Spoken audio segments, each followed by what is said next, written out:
Yo, halo semuanya, kembali lagi dengan saya Setiawan di channel Tukang Ngoprek. Nah, karena ini masih suasana lebaran, saya beserta teman-teman di channel Tukang Ngoprek mau mengucapkan minal aizin wal faizin, taqabbalallahu minna wa minkum. Dan terima kasih untuk selalu supportnya sampai sekarang ini. Teman-teman, jangan lupa subscribe, terus jangan lupa like, tombol jempolnya ditekan sampai warnanya biru ya teman-teman. Kalau ada yang mau ditanyain, tinggal langsung di komen. Oke, bye-bye.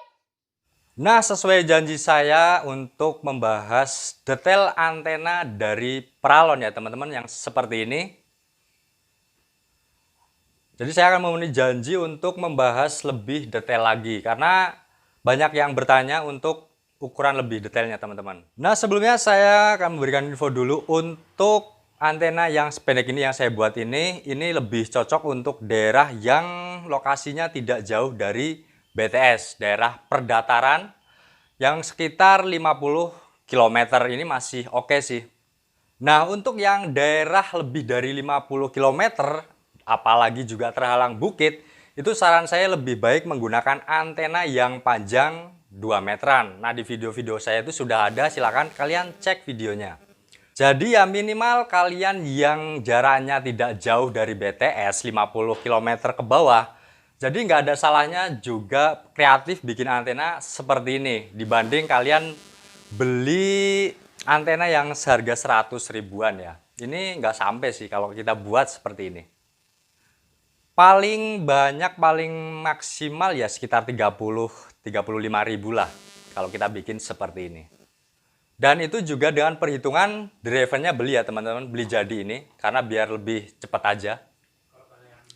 Kalau kalian mau bikin sendiri sebenarnya juga bisa, dan saya juga sudah membahas untuk caranya membuat driven seperti ini dari ukuran ini, dan kemudian juga menggunakan balon dan tanpa balon juga sudah ada di video-video saya sebelumnya. Dan pasti akan jauh lebih murah dibanding kita beli driven jadi.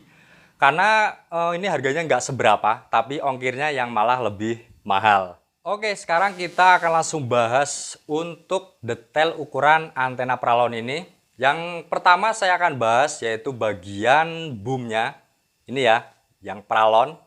Ini panjangnya 80 cm. Dan ini saya hitung dari titik nolnya di sini ya, di bagian reflektornya. Ini saya hitung titik nol, kemudian sampai ke ujung sini. Itu 80 cm.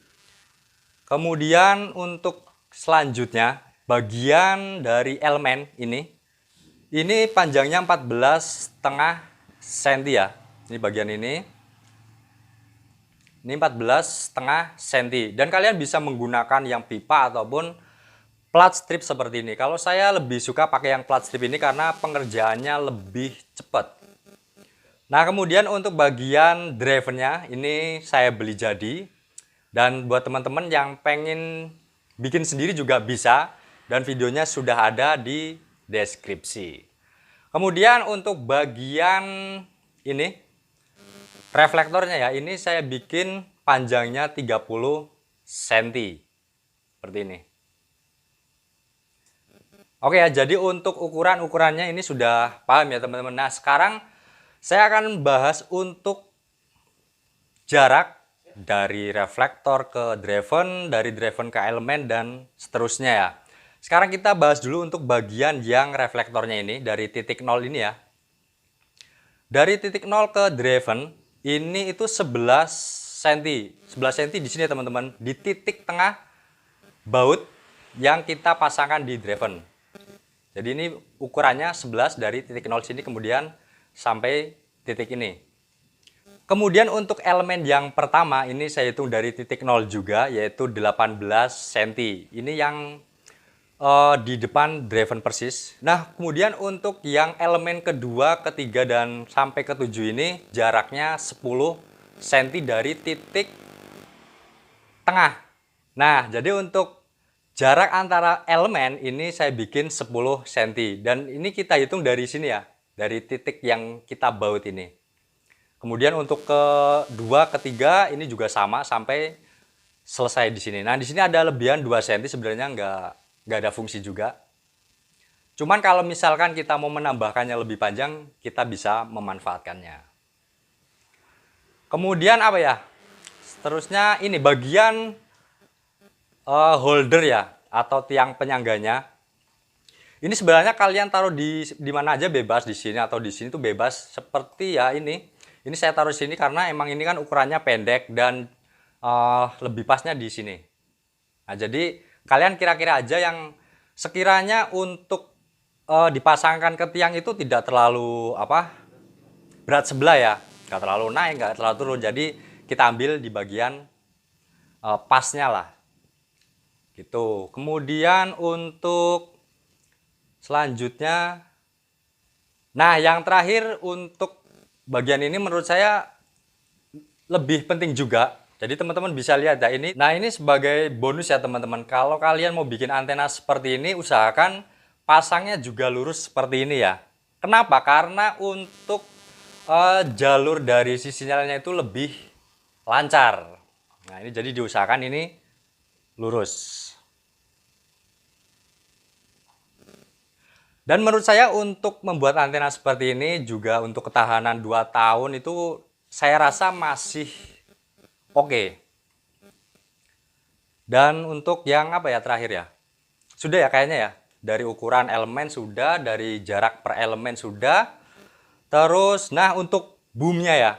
Boomnya ini sebenarnya kalian bisa pakai kayu juga karena sebenarnya untuk boom antena itu tidak masuk dalam perhitungan rumus. Jadi yang masuk dalam hitungan rumus adalah bagian elemen, kemudian jaraknya, terus kemudian driven dan reflektornya. Jadi untuk boom sebenarnya itu kalian bisa menggunakan ya mungkin kayu atau balok. Jadi itu hanya sekedar untuk tempat penyangga ya, penyangga elemen, driven dan reflektor gitu. Tapi kalau kita bikin dari besi kayaknya berat ya. Jadi untuk penanganannya nanti kurang bisa maksimal untuk kedepannya. Kalau misalkan pakai kayu juga takutnya nanti gampang kropos kalau kena hujan, kena panas itu cepat kropos. Jadi ya lebih baik ya pakai yang seperti ini, pralon lah. Nah, untuk kualitas penangkapan sinyal menggunakan antena pralon ini kalian bisa cek link di deskripsi. Dan mungkin cukup sekian untuk video kali ini.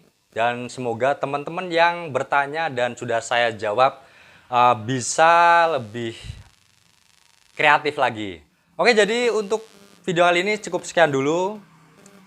Sampai berjumpa di video-video selanjutnya. Cong!